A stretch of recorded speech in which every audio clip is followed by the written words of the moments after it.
Assalamualaikum warahmatullahi wabarakatuh. Anak-anak sekalian yang Ibu banggakan, anak yang luar biasa. Salam sehat selalu bagi kalian semua. Alhamdulillah, syukur kehadirat Allah pada pagi ini kita bisa bersua dalam pertemuan pertama pembelajaran prakarya. Kalian akan belajar bersama Bu India selama satu semester di tahun pelajaran 2021-2022.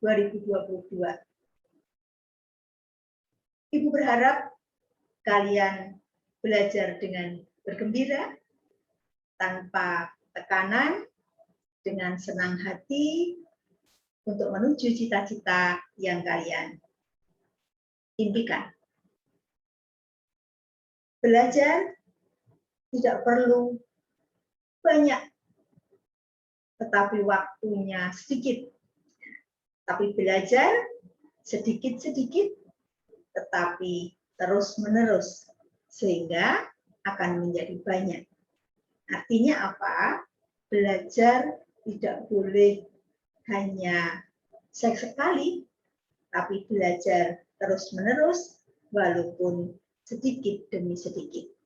Karena pepatah mengatakan, sedikit akan lama-lama menjadi bukit. Nah, anak-anak sekalian, di pelajaran prakarya pertemuan pertama ini, Ibu akan menyampaikan orientasi mapel terlebih dahulu. Tujuannya untuk apa? Untuk agar kalian paham tentang apa yang akan kalian pelajari selama satu semester ke depan. Agar kalian mengetahui bagaimana pelajaran yang akan kita lalui nanti, baik itu medianya, kemudian penilaiannya, dan materi pelajarannya apa saja.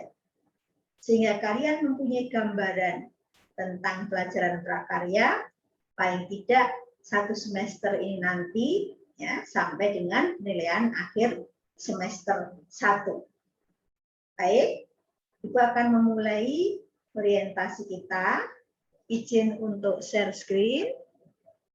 Kita akan mulai orientasi kita, ya, prakarya kelas 7. Akan kita mulai dari aspek mapel prakarya. Anak-anak sekalian, untuk mata pelajaran prakarya ada 4 aspek yang dipelajari, yaitu aspek pengolahan, aspek budidaya, aspek kerajinan, dan aspek rekayasa. Namun, di kelas 7 kita akan belajar tentang pengolahan. Ya, di kelas 7 kita akan belajar tentang pengolahan. Pengolahan apa? Nah, ini yang akan kita pelajari nanti, kompetensi dasarnya. Kompetensi itu kemampuan yang harus dimiliki, ya. Kompetensi dasar yang harus dikuasai oleh kalian. Ada beberapa kompetensi dasar. Yang pertama adalah kompetensi dasar 3.1 dan 4.1. 3.1 adalah kompetensi pengetahuan, ya, yaitu memahami rancangan pembuatan, penyajian, dan pengemasan bahan pangan buah segar menjadi makanan dan minuman yang ada di wilayah setempat. Kemudian kompetensi keterampilannya mengolah bahan pangan buah segar menjadi makanan dan minuman sesuai pengetahuan rancangan dan bahan yang ada di wilayah setempat. Di kompetensi pertama ini, kita akan mengenali, ya, buah segar. Materi apa yang akan kita pelajari? Yaitu yang pertama, pengertian, karakteristik, manfaat, dan kandungan buah segar. Yang kedua, teknik dan tahapan pengolahannya. Yang ketiga, pengemasan dan penyajiannya. Kemudian, kompetensi berikutnya yang kedua adalah kompetensi 3.2 dan 4.2. Apa itu? Memahami rancangan pembuatan, penyajian, dan pengemasan bahan hasil samping dari buah menjadi produk pangan yang ada di wilayah setempat. Kemudian kompetensi keterampilannya mengolah, menyaji, dan mengemas bahan hasil samping buah menjadi produk pangan yang ada di wilayah setempat. Di wilayah setempat berarti artinya di wilayah sekitar kita, di sekitar Mojolaban, di sekitar Sukoharjo, itu ya, di Jawa Tengah yang lebih luas. Nah, materi apa yang akan kita pelajari? Ada 3, yaitu pengertian, karakteristik, manfaat, dan kandungan hasil samping buah. Kemudian teknik dan tahapan pengolahannya. Yang ketiga, pengemasan dan penyajian bahan samping buah. Kompetensi dasar yang ketiga, 3.3 dan 4.3, yaitu memahami rancangan pengolahan, penyajian, dan pengemasan bahan pangan sayuran menjadi bahan makanan dan minuman kesehatan yang ada di wilayah setempat. Keterampilan, kompetensi keterampilannya mengolah, menyaji, dan mengemas bahan pangan sayuran menjadi makanan dan minuman sehat yang ada di wilayah setempat. Materinya, pengertian, karakteristik, manfaat, dan kandungan sayuran. Yang kedua, teknik dan tahapan pengolahannya. Dan yang ketiga, pengemasan dan penyajiannya.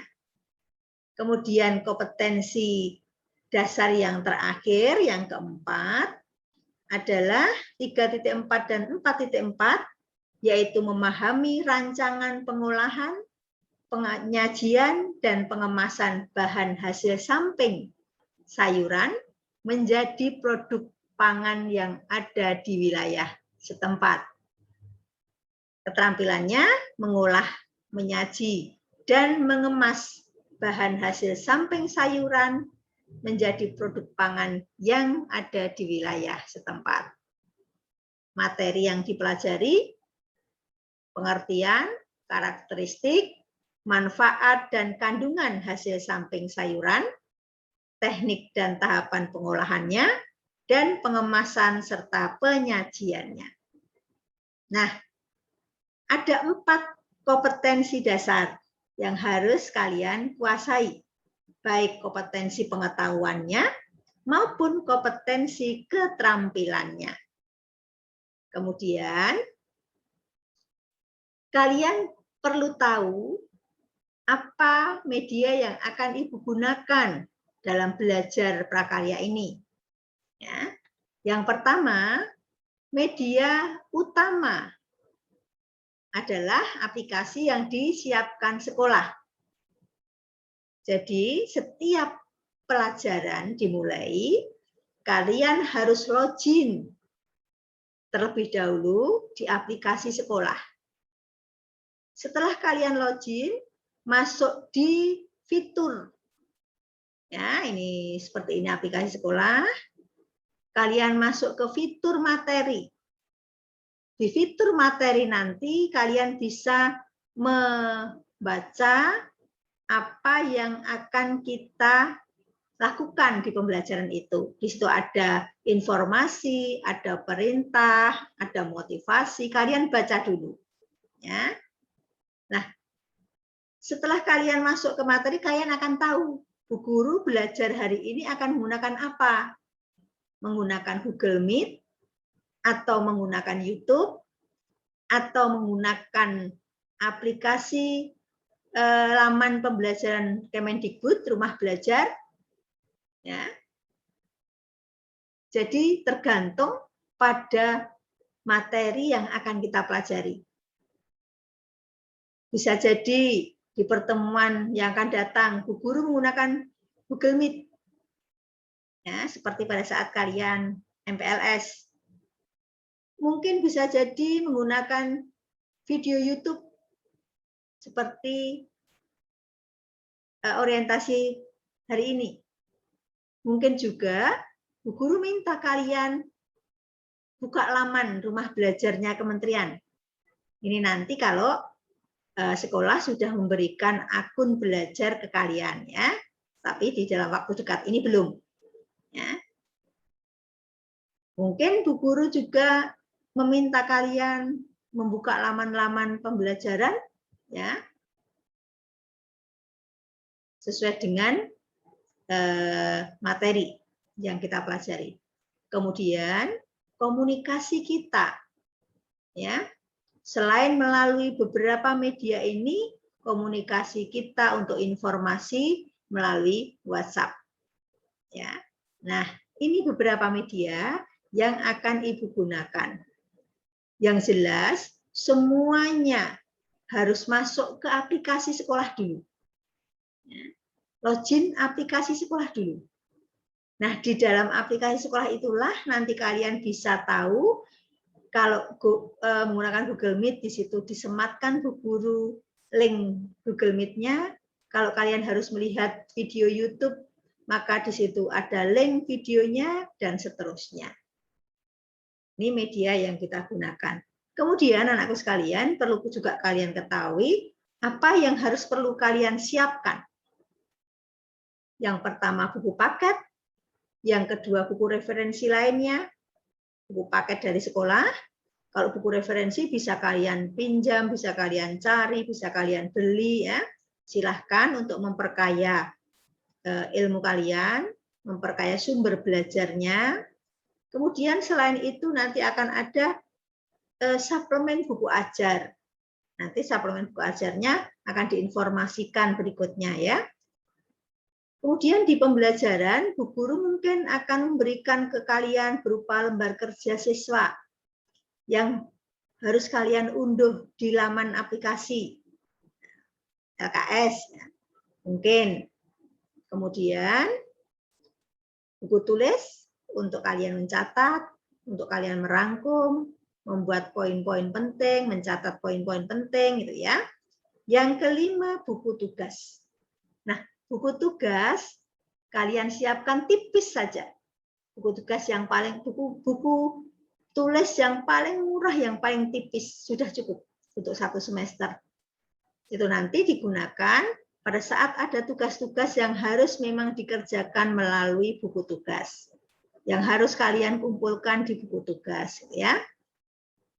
Dan yang tidak kalah penting pasti untuk belajar ini yang perlu kalian persiapkan adalah perangkat untuk daring, yaitu HP, laptop, atau Android. Bagi kalian yang masih kesulitan untuk perangkatnya, sekolah menyiapkan selama persediaan masih ada, sekolah mempersiapkan pinjaman Android, ya. Silakan menghubungi petugas di sekolah. Kemudian yang tidak kalah penting adalah motivasi dan kemauan yang tinggi dari kalian. Apapun pelajarannya, entah itu prakarya, seni budaya, matematika, atau IPA, atau yang lainnya, tanpa motivasi dan kemauan yang tinggi, apalagi sekarang kita masih daring, ya, maka ilmu yang kalian dapat tidak seperti yang diharapkan. Kemudian anakku sekalian, penilaian dan tagihan yang akan merupakan hasil belajar kalian ada 3 macam. Yang pertama penilaian sikap, yaitu sikap spiritual dan sikap sosial. Apa bisa Bu Guru menilai sikap kalian? Wong kita tidak bertemu, gitu ya. Nah, penilaian sikap itu nanti bisa diperoleh dari beberapa banyak hal. beberapa hal, antara lain keaktifan kalian, kemudian masuknya kalian di aplikasi, kemudian tanggapan kalian terhadap tugasnya Bu Guru, ya, banyak hal yang bisa dinilai dari sikap kalian selama pembelajaran jarak jauh. Kemudian yang kedua adalah penilaian pengetahuan. Terdiri dari 4 hal, yaitu penilaian harian, setiap akhir kompetensi atau akhir bab, kemudian penilaian tengah semester, kemudian penilaian akhir semester, dan penilaian penugasan atau penilaian dari tugas-tugas di setiap pertemuan pelajaran. Yang ketiga adalah penilaian keterampilan. Bisa praktek, bisa produk, bisa proyek, atau portofolio. Bedanya apa? Nah, kalau praktek itu dari keterampilan kalian melakukan sesuatu. Ya. Mungkin membuat perencanaannya, atau melakukan proses masaknya. Produk ya hasilnya. Kemudian kalau proyek biasanya dengan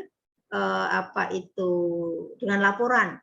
Proyek itu waktunya biasanya lama ya. Penugasan proyek itu bisa seminggu, 2 minggu, sebulan gitu ya. Mungkin ada proyek kelompok, ada proyek individu. Kalau portofolio itu berkaitan dengan berkas-berkas kalian terkait dengan penugasan. Bisa jadi nanti kalau di akhir semester kalian harus mengumpulkan itu buku tugasnya, mengumpulkan pekerjaan-pekerjaannya ya. Jadi kalau sudah melakukan tugas, mengerjakan tugas, kalau itu berupa tulisan atau berupa gambar atau berupa laporan, jangan diletakkan sembarangan, tapi disimpan yang baik. Nanti pada saat akhir semester mungkin Bu Guru akan menjadikan ya hasil pekerjaan kalian itu sebagai nilai portofolio. Harus dikumpulkan misalnya. Itu nanti melihat situasi dan kondisi ya. Itu anak-anakku sekalian, materi orientasi kita hari ini. Yang jelas Ibu berharap dengan orientasi ini kalian punya gambaran apa yang harus kita pelajari dan apa yang harus kita lakukan di 1 semester ke depan. Demikian dari Ibu. Kemudian terima kasih atas perhatian kalian semua. Selamat belajar dan pesan Ibu, ilmu tidak akan menghampiri kalian, tapi kamulah yang harus mendatangi ilmu. Oleh sebab itu, motivasi belajar harus terus ditingkatkan, ya. Dan jangan sungkan, jangan segan-segan bertanya jika belum tahu. Jangan malu bertanya, karena malu bertanya sesat di jalan. Ya. Oleh sebab itu, kita budayakan aktivitas kita, ya, dengan aktivitas yang baik, yang positif, termasuk belajar kita belajar yang baik, yang benar, sehingga tujuan pembelajaran kalian tercapai, hasilnya pun akan baik di akhir nanti. Selamat belajar, semoga sukses untuk kalian semua. Assalamualaikum warahmatullahi wabarakatuh.